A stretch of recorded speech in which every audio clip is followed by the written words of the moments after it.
मैं सूर्य नारायण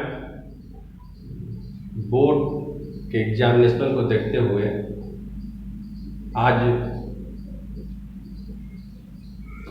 द्विघात समीकरण पर आधारित जो थ्योरी है उसको पढ़ाएंगे और इसके संबंध में हम कहना चाहेंगे कि बोर्ड के एग्जाम में द्विघात समीकरण बहुत महत्वपूर्ण होता है और बहुत ही अंकदायी चैप्टर है। इसके साथ ही साथ ये भी बच्चों को ध्यान देना चाहिए कि उच्च शिक्षा माने 11th और 12th के पाठ्यक्रम के स्टडी में भी द्विघात समीकरण का बहुत बड़ा रोल होता है।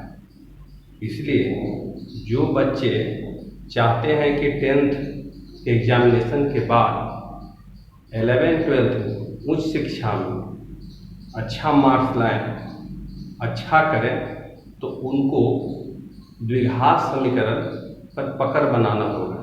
और द्विघात समीकरण पर पकड़ बनाने के लिए द्विघात समीकरण के आधारित जो तथ्य हैं उस पर ध्यान देना होगा। तो आइए इन्हीं शब्दों के साथ हम लोग प्रारंभ करते हैं द्विघात समीकरण।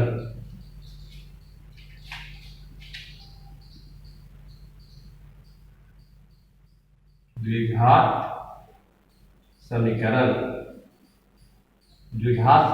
को हम लोग अंग्रेजी में कहते हैं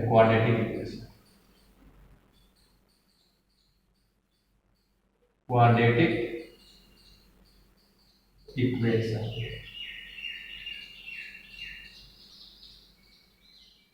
सबसे पहले हम लोग द्विघात समीकरण की परिभाषा जानते हैं। वह समीकरण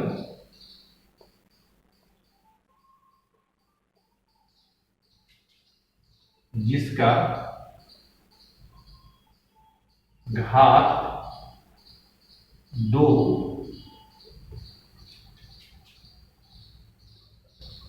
उससे हम द्विघात समीकरण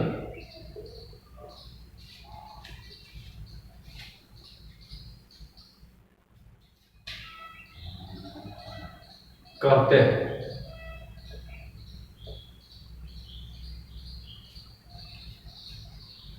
इसका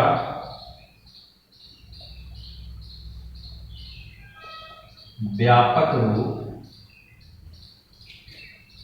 ax² plus bx plus c बराबर 0 होता है।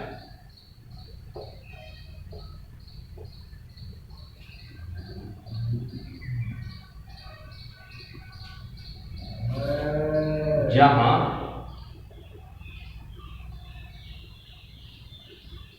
x² will be not equal to 0। जिस समीकरण का घात 2 हो उसको द्विघात कहते हैं। इसका व्यापक रूप ax² bx plus c equal to 0 होता है, जहां x² बराबर 0 नहीं होना चाहिए। अब हम लोग यहां समझते हैं कि x² के गुणक को तो x² के गुणक इक्वल टू a x के गुणक इक्वल टू b अचर पद इक्वल टू c होता है। तो अब हम लोग ax² plus bx plus c के माध्यम से द्विघात समीकरण का हल ज्ञात करते हैं। अगला जो हमारा टॉपिक होगा द्विघात समीकरण का हल ज्ञात करना।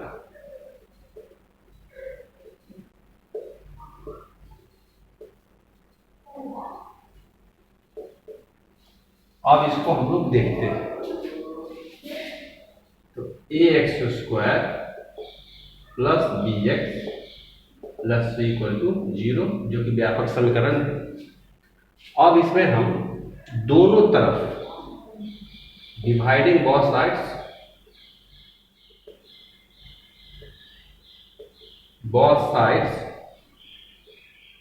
बाय ए से दोनों तरफ डिवाइड करते हैं। देखते हैं कि x square by a plus b by a x और c by a equal to 0। तो अब आगे हम इसको ऐसे लिख सकते हैं, यहाँ ए है, ये लिखा गया है, ये हो गया एक्स स्क्वायर और b x by 2 plus C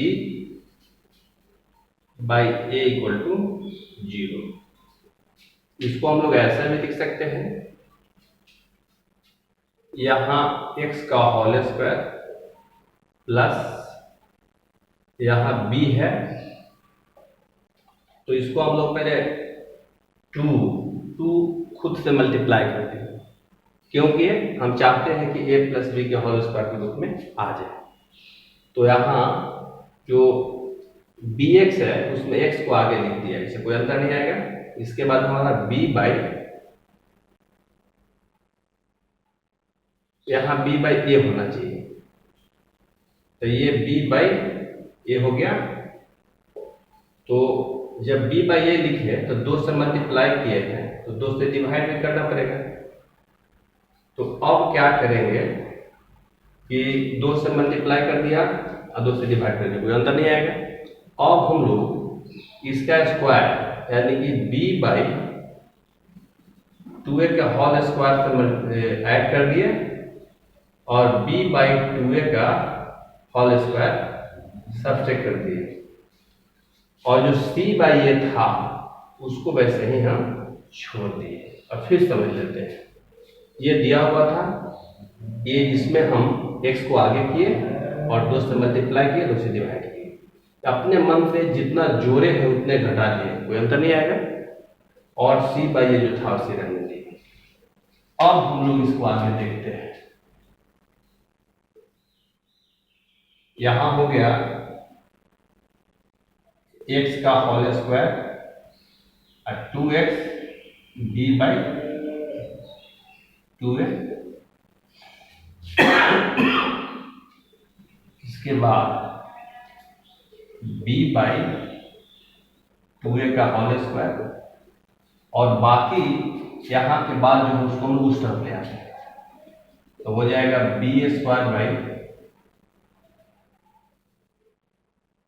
2a यदि लिखेंगे तो यहाँ हमको स्क्वायर देना होगा, माइनस जाके माइनस जो था उसको जाके प्लस हो गया, और ये c बाई ए माइनस हो गया। अब हम लोग इसके आगे 0 है तो 0 दे देंगे, और अब इसको पुनः आगे बढ़ाते हैं, दैट इम्प्लाई तो x square 2ab plus b square, इसको लिख सकते हैं x by b by 2a with whole square. अब इस तरफ जो है इसको हम लोग ब्रेक करते हैं, तो b square by 4a square और minus c by a equal to 0। अब क्या करते हैं, यहां हमारा x by b by 2a with whole square है, और एलसीएम लेते हैं तो 4a स्क्वायर आ गया, दोनों का एलसीएम 4a स्क्वायर। अब 4a स्क्वायर से डिवाइड करेंगे तो 1 इंटू बी स्क्वायर। अब a से डिवाइड करेंगे तो यहाँ एक ही कट जाएगा तो 4a बचेगा, तो हो जाएगा c से मल्टीप्लाई करेंगे।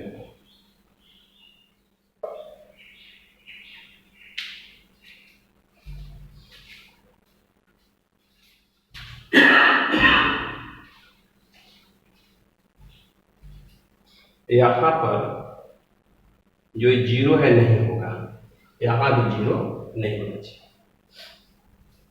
तो हम लोग इसको फिर आगे दैट इम्प्लाई करते हैं।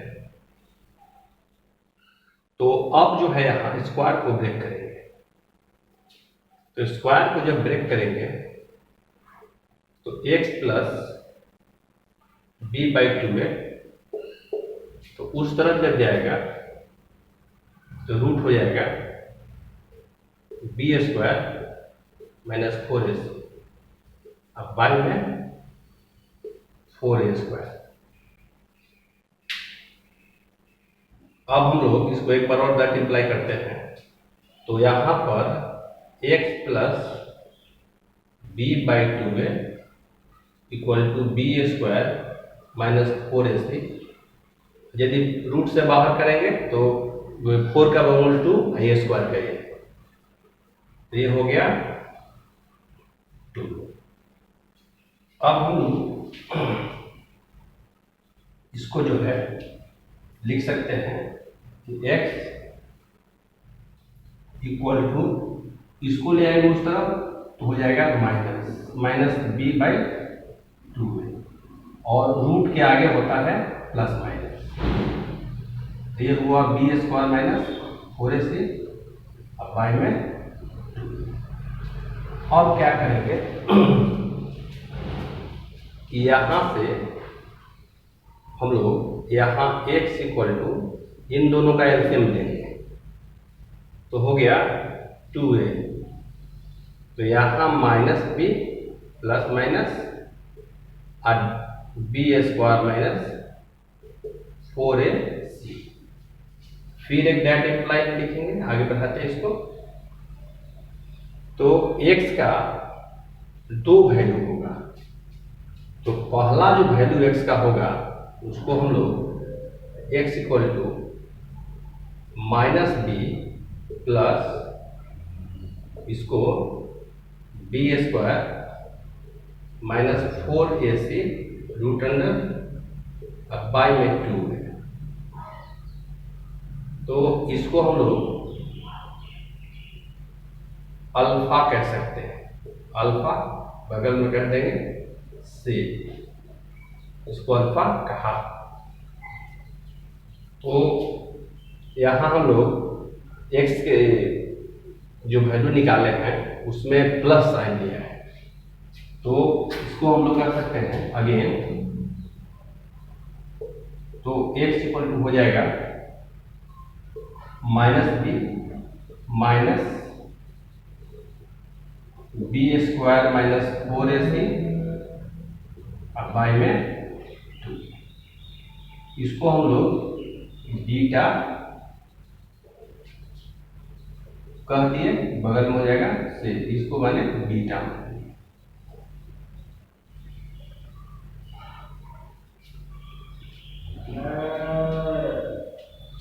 इसको हम लोग चाहे तो ऐसे में लिख सकते हैं आल्सो कि x का जो वैल्यू है पहला alpha equal to minus b plus d/2a and beta equal to minus b minus d/2a।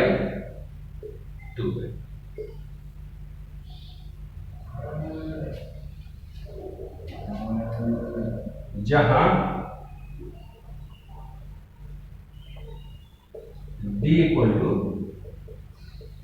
Discriminant, इसको हम लोग विवेचक कहते हैं। विवेचक नोट,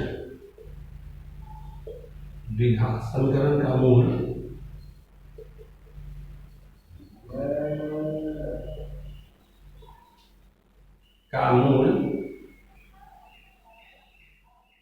b पर निर्भर करता है।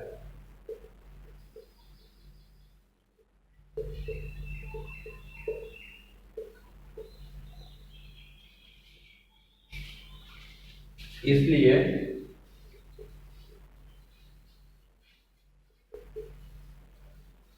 d को विवेचक करते हैं।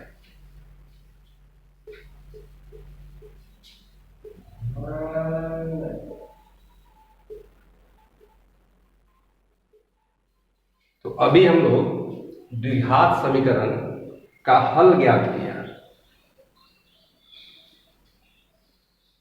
तो फाइनल जो हम लोग अब इसका हल ज्ञात कर लिए, अब इसको लिखिए और फिर आगे बढ़ते हैं।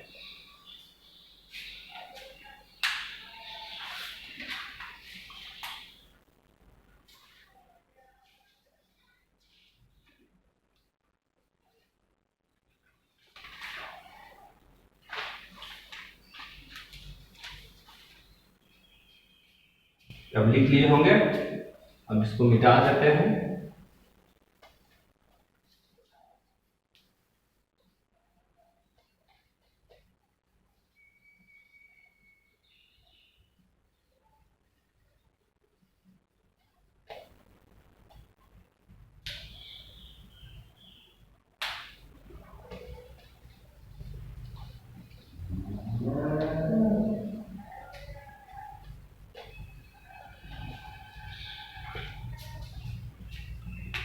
अब हम लोग देखते हैं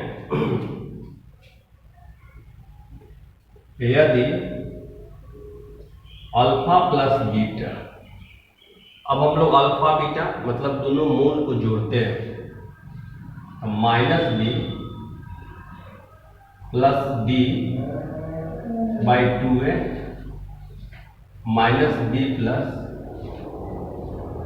माइनस डी बाई 2a, इन दोनों को हम जोड़ने का प्रयास करते हैं। तो नीचे में जो इसका डिनोमिनेटर है वो हो जाएगा 2a, यहाँ हो जाएगा minus b plus d plus into minus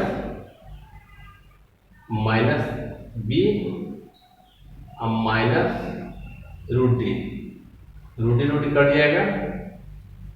तो फाइनल हो गया minus 2b by 2a, 2 cut गया, माइनस b बाई a। इसलिए देयरफॉर मूलों का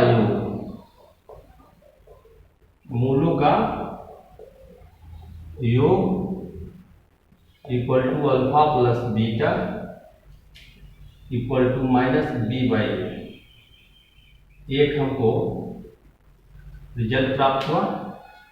इसी तरह से यदि अल्फा गुने बीटा हम निकालते हैं तो minus b plus d by में 2a into minus b plus d, यहाँ पर माइनस होना चाहिए। जब दोनों को मल्टीप्लाई करेंगे तो जब फ्रैक्शन का मल्टीप्लाई करते हैं तो ऊपर में ऊपर और नीचे में नीचे होगा। नीचे हो गया 2 2 जा 4, a इंटू ए स्क्वायर। ऊपर में देखिए a प्लस बी मान लेते हैं तो a माइनस बी हो गया। इसको हम लोग चला देंगे a plus b into a minus b क्या होता है, a square minus b square. इसलिए इसको लिख देंगे एक जगह पर कितना है माइनस बी का होल स्क्वायर और रूट डी का होल स्क्वायर। इसको हम लोग लिख सकते हैं माइनस का स्क्वायर हो गया प्लस बी स्क्वायर, आई जब रूट का स्क्वायर करेंगे तो रूट हट जाएगा, तो ये हो गया डी। तो अब बाई में हो गया 4a स्क्वायर। अब हम लोग डी का वैल्यू रख देते हैं। तो वैल्यू रखेंगे तो ब्रैकेट लेना पड़ेगा क्योंकि माइनस प्लस का डिफरेंस हो सकता है। तो ये बी स्क्वायर माइनस 4ac अब बाई में 4a स्क्वायर। तो यहाँ फाइनल जो है ये b square plus minus minus plus 4ac by में 4a स्क्वायर। तो ये और ये कट गया। अब हो गया 4ac बाई 4a स्क्वायर। यहाँ से e कट गया, स्क्वायर पे a काट दिया तो ये बच गया ये c बाई a। इसको हम लोग ऐसे लिख सकते हैं देयरफॉर मूलों का गुणनफल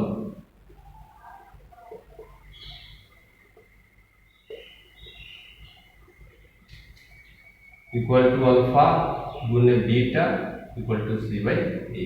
ये हमारा एक रिजल्ट भी हो गया। अब हम लोग मूलों का योगफल मूलों का गुणनफल ज्ञात कर लिए। अब हम लोग देख लेते हैं यदि मूल दिया मूल यानी अल्फा तथा बीटा दिया हो तो द्विघात समीकरण ज्ञात करना। अल्फा बीटा जब दिया रहेगा तो हम लोग द्विघात समीकरण कैसे ज्ञात करेंगे, इसको हम लोग सीख रहे हैं।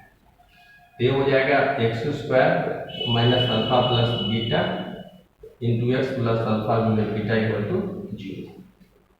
ये हो गया फर्स्ट। इसके बाद यदि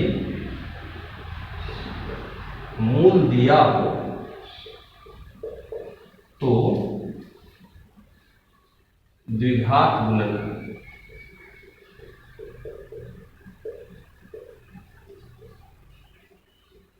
ज्ञात करना।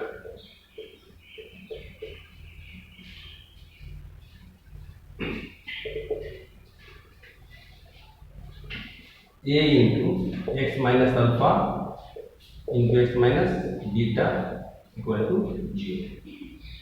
तो हम लोग मूल दिए रहने के बाद इसका द्विघात समीकरण ज्ञात करने का सूत्र ज्ञात कर लिया और गुणनखंड ज्ञात करने का भी सूत्र ज्ञात कर लिया। अब इसमें एक चीज सीखना होगा, मूलों की प्रकृति। मूलों की प्रकृति क्या होगी, इसको हम लोग कहते हैं नेचर ऑफ रूट्स।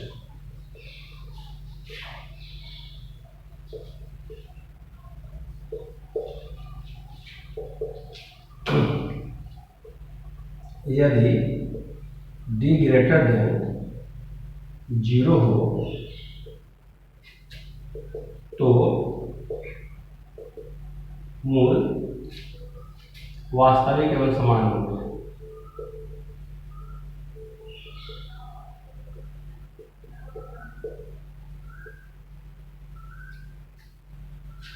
अब सेकंड है, यदि d इक्वल टू 0 हो तो मूल वास्तविक यहां पर असमान होगा। यानी जब d 0 से बड़ा होगा तो मूल वास्तविक और असमान होगा, मतलब वास्तविक होगा लेकिन अल्फा बीटा बराबर नहीं होगा। जब d 0 के बराबर होगा तो मूल वास्तविक और समान होगा, मतलब वास्तविक होगा और अल्फा और बीटा दोनों बराबर होगा। तीसरा है, यदि d लेस देन 0 हो तो मूल काल्पनिक होंगे। मूल काल्पनिक, अब समझना है काल्पनिक का मतलब क्या है। काल्पनिक यानी हल संभव नहीं, यानी हल नहीं होगा।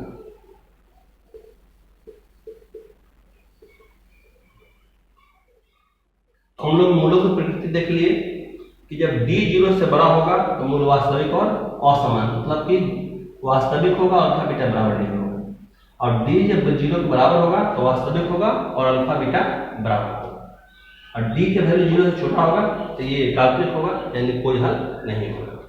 अब हम लोग कुछ नोट लिख लेते हैं। तो नोट में द्विघात समीकरण के दो मूल अल्फा तथा बीटा होते हैं। पहला। दूसरा, द्विघात समीकरण के दो गुणनखंड होते हैं।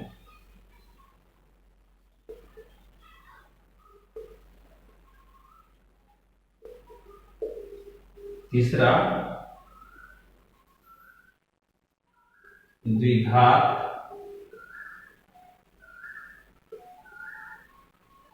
समीकरण के मूल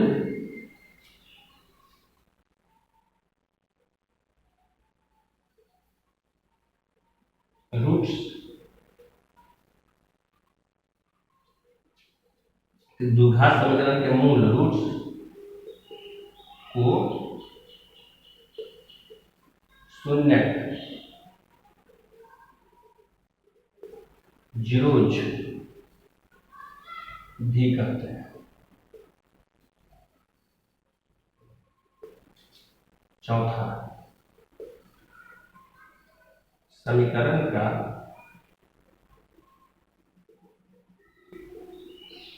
जितना घात होता है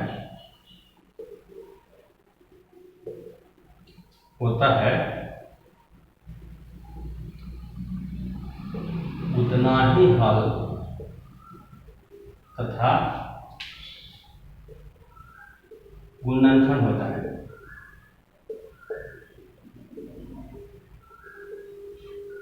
तो अब हम लोग थ्योरी करीब करीब कंप्लीट कर चुके हैं। तो आज का जो क्लास है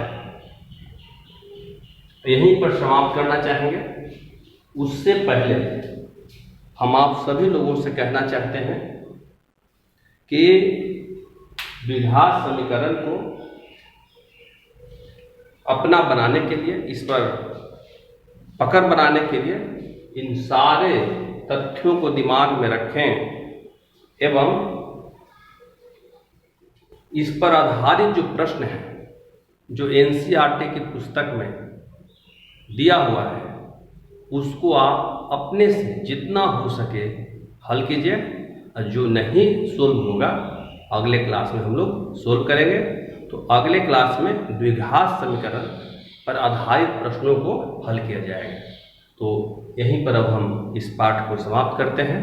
बहुत बहुत धन्यवाद सभी बच्चों को।